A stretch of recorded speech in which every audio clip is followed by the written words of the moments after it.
Alright, here's where I hooked up all the sensors.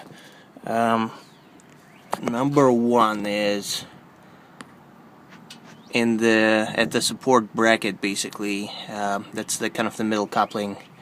It's right here. Here's the support bracket. Middle coupling of the CV axle shaft passenger side.